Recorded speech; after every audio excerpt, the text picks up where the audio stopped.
Good morning to all. I am Priyanka, your maths teacher. Today we will start our chapter number 4. In chapter number 4, exercise number 4.1. Chapter number 4 is quadratic equation. How we can solve the quadratic equation? This is an old concept. You are reading this concept from smaller classes. So, I am not doing the whole exercise 4.1. I am only giving you the hint by doing one question. So, you can do yourself. In the exercise 4.1, first question is check whether the following are quadratic equations. We have to check which equations are quadratic equations. Quadratic equations are those where the highest degree of the variable is 2, that are known as quadratic equations. Like I am doing first part of question number 1, x plus 1 whole square is equal to 2x minus 3. We have to check whether this is a quadratic equation or not. First we have to solve this equation, then we have to give our answer. How we can solve it? See here, this is a whole property a plus b whole square. The property of a, or you read as in 9th class, x plus y whole square is equal to x square plus y square plus 2xy. So, like this we are using this property here. The value of x is x, the value of y is 1. So, x square plus 1 square remains same. 1 multiplied by 1 is 1 plus 2 multiplied by xy. 2 multiplied by x multiplied by 1, that is 2x. Here we multiply this 2 to the other terms. 2 multiplied by x is 2x. 2 multiplied by 3 is 6. Now, take these two terms to left hand side. This is positive, here it becomes negative. This is negative, here it becomes positive. So, what was left in this side? Here left 0. Now, 2x can be cancelled out by 2x, x square, 1 plus 6 is 7. Now, this is the required equation. Now, in this equation, only one variable, that is x. And the highest degree of the variable is 2. So, that means this is a quadratic equation. Quadratic equation. Like this you can do your exercise 4.1. In second part of this exercise, their statement question, you have to make this equation. So try to do yourself because this is an old concept. So you can do it yourself. I am starting exercise 4.2. In exercise 4.2, the first part is also same. Exercise 4.2, in question number 1, find the root of the following quadratic equation. You have to find the root, and this is also old concept, so I am doing only one question. I am doing the question part number 3. Maybe you think this is a difficult part, that's why I am doing this one. Other are simple, so you can do that easily. I am doing this one for you. Find the root means we have to find the value of x. How we can find the value of x? How we can find the root? For finding root, multiply this one, factorize this. Root 2 multiplied by 5. If we multiply 2 by 5 root 2, root 2 multiplied by root 2 is 2, 5 remains same. So 5 2 is 10. So we are thinking about that two numbers whose multiple is 10 but whose sum or difference is 7. 5 and 2. The sum of 5 and 2 is 7 and the multiplication of 5 and 2 is 10. So we are writing here root 2x square plus 5x plus 2x. We are splitting this 7 into two terms, which is 5x plus 2x. 5 root 2 remains same. Now from this, which term we can common out? X can be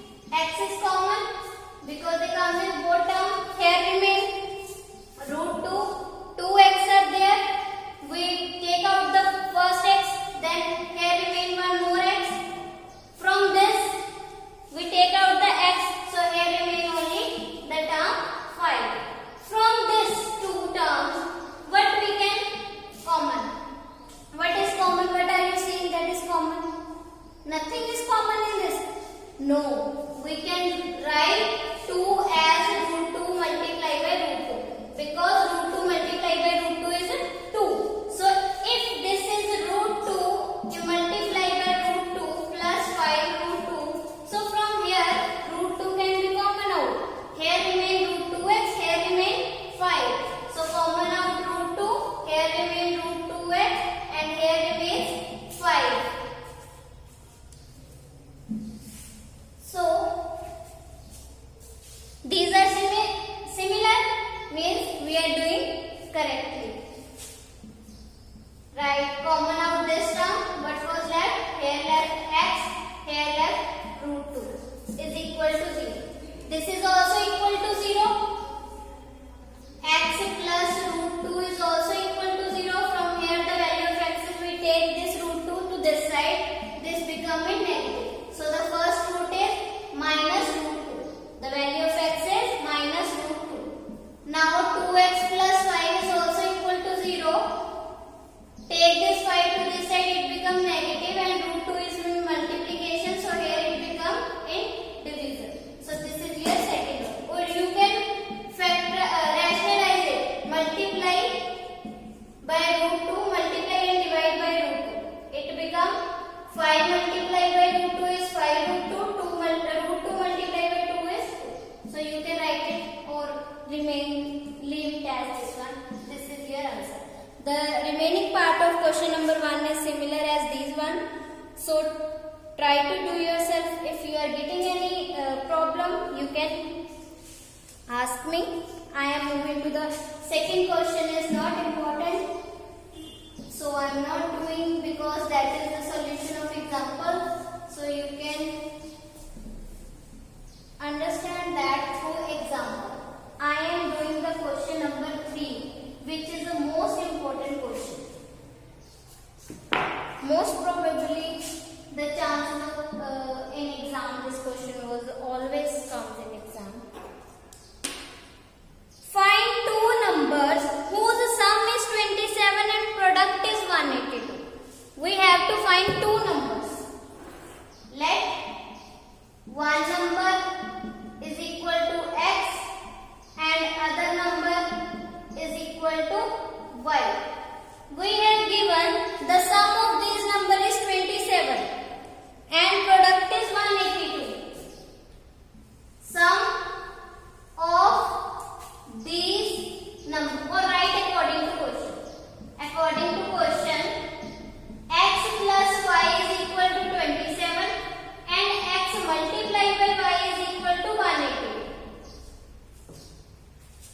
From here, find the value of x or y, any one of them. If I am finding the value of x, I am taking y to this side. This is positive, here it becomes negative. It is 27 minus y. Put this value in this. The value of x is 27 minus y. This y remains same, 182 remains same. Now multiply this. 27 multiplied by y is 27 by y multiplied by y is y square. Here is 182. Take this term to this side because the y square can not be negative. So take this to this side. Here it becomes positive.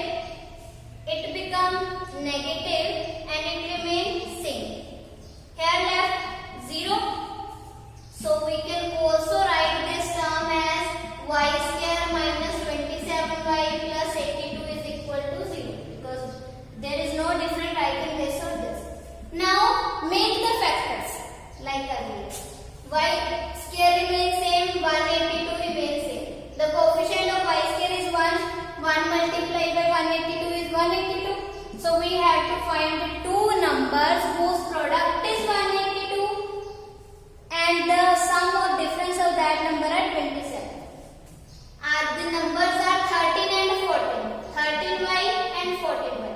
If we add this number, we get 27. If we multiply this number, we get 180. Now, which sign we put here? We have to add this number. So, we have to write the plus sign here. But there is a negative. So, we are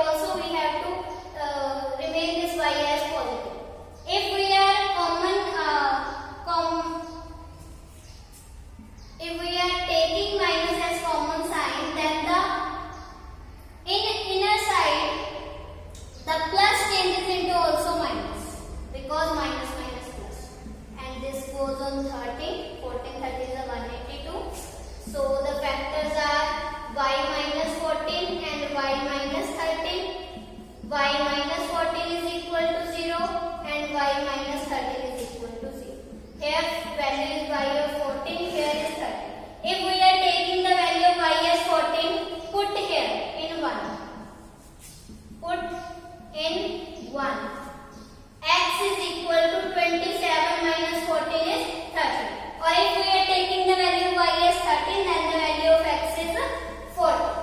So one number is 13 and other number is 14. Write the value in last. One number is equal to 13 and the other number is equal to 14. This is the answer of your question number 3.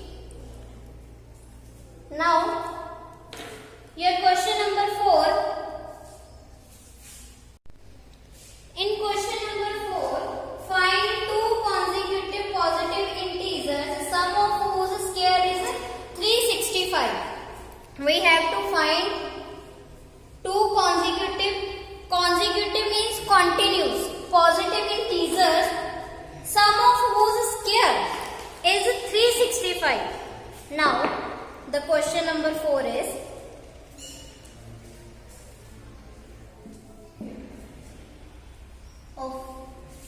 let two consecutive positive integer means consecutive means continuous.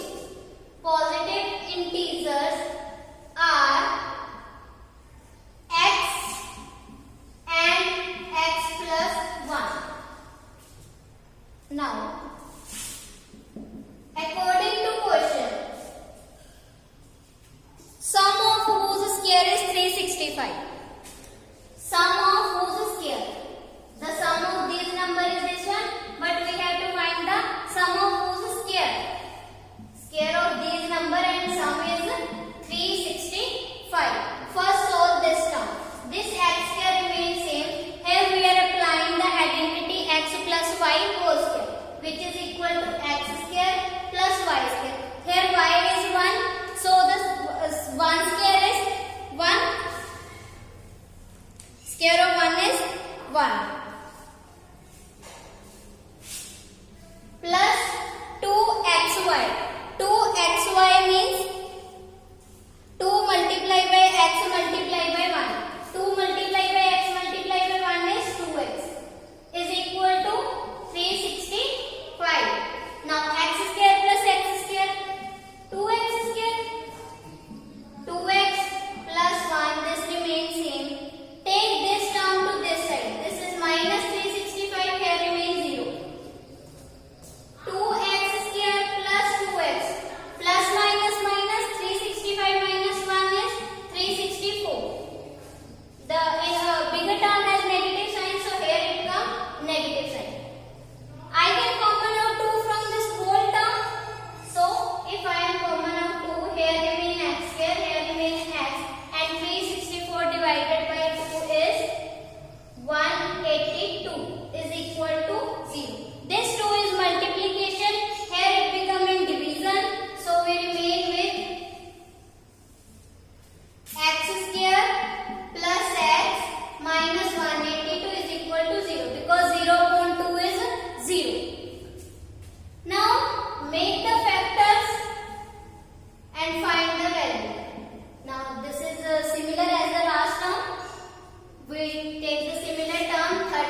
this is also the 30. So the numbers are negative value. Let's reject the negative value. This is rejected. We are taking the 30.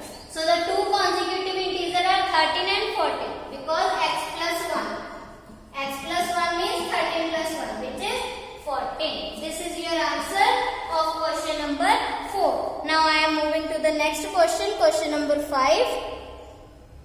In question number 5, the altitude of a right triangle is 7 cm less than the base. If the hypotenuse is 13 cm, find the other two sides. I think this question you can do yourself because in this question you have to use Pythagoras theorem. I am only giving you the hint. Like, let's suppose this is a right triangle. This is a right triangle. The altitude, this is altitude, means perpendicular, is 7 cm less than its base. If this is base, A, B, C. BC is my base. I don't know what is the BC, so let's take it as x. And altitude is 7 less than base, means x minus 7. And the length of the hypotenuse is 13 given. Find the other two sides. Now apply the Pythagoras theorem right here.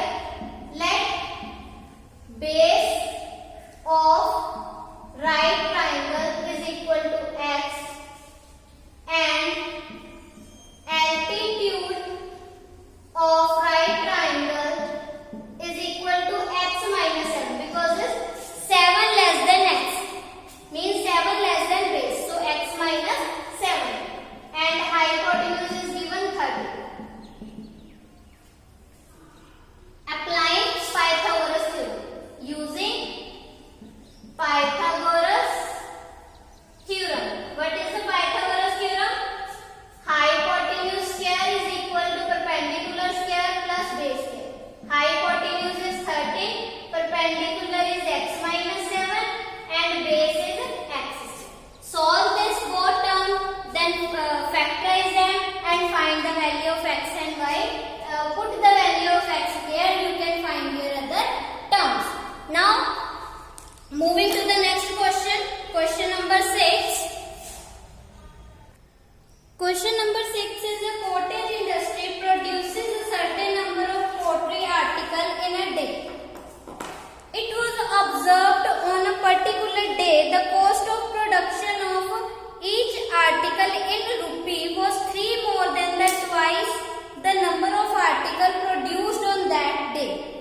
If the total cost of the production on the day was rupee 90, find the number of articles produced and the cost of each article. What we have to find? Number of articles and cost of each article.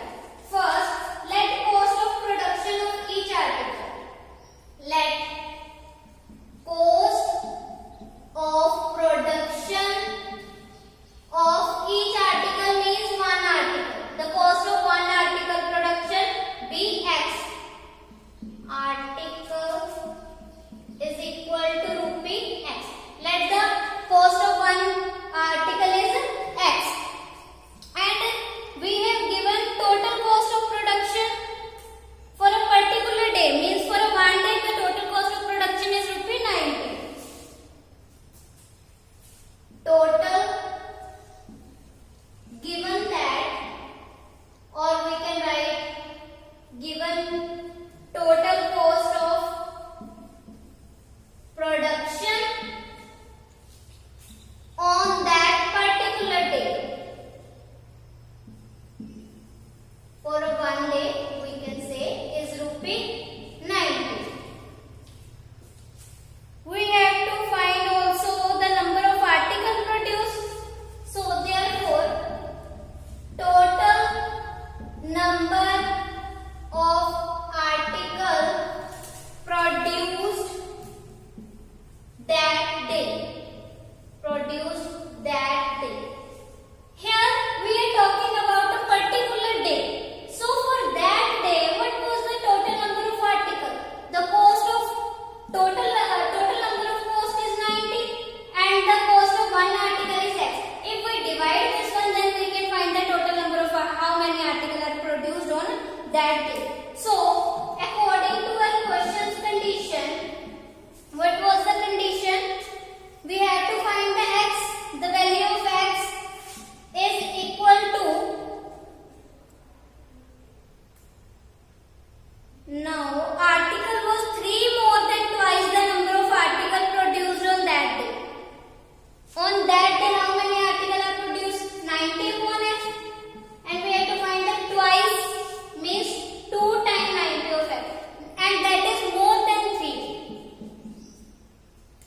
Their cost is twice the number of article more than 3. So the twice the number of article on that they are 90 upon x, twice means double.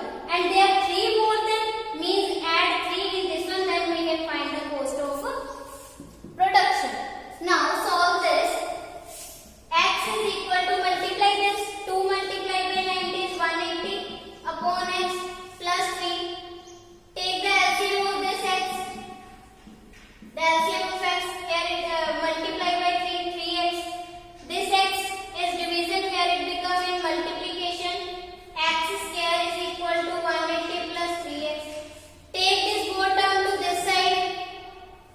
It becomes x square minus 3x minus 180 is equal to 0.